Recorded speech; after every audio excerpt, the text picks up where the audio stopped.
November 16th, 2025, Chino, California. At 16,250 Homecoming Drive, a quiet night is about to be shattered by a violent domestic escalation. This was not a typical shouting match. It was a desperate plea for survival that forced neighbors to act.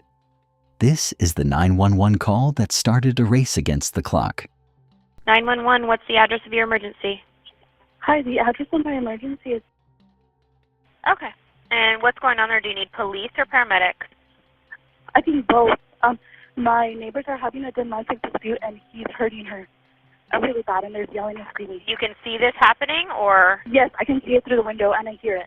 Okay. And so it's physical? Yes, absolutely. When you're saying that it's being physical, can you describe to me what's happening? He's hitting her. She's crying for help. What is your address? It's right next to me. And I know that there's some type of abuse because I heard her say, "Don't kill me," something with a knife. It's a little hard to understand.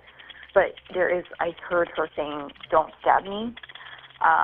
This is the second time I've called, and within the last week. The mention of a weapon changes everything. What started as a noise complaint is now a high-priority emergency. Charlie, let's make an entry. Chino, police!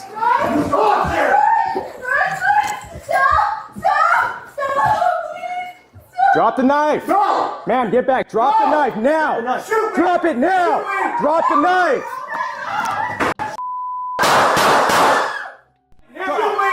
Drop it!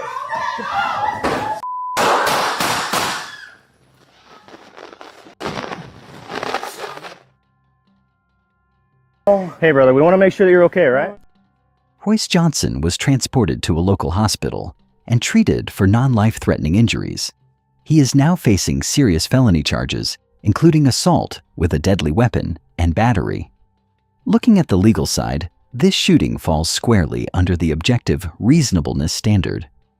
Many people ask why a taser was not used, but in a confined hallway where a suspect is actively charging at a victim with a knife, a taser is simply too big of a gamble. If those probes miss or fail to penetrate clothing, the victim loses her life. This case serves as a harsh reminder that domestic violence often builds up in silence before it turns deadly. That neighbor decision to call 911 is the only reason this did not end in a funeral. What is your take on how the officers handled those final seconds? Do you think there was any other way to stop him? Leave a comment below and subscribe to Blue Line Raw to help us grow this community.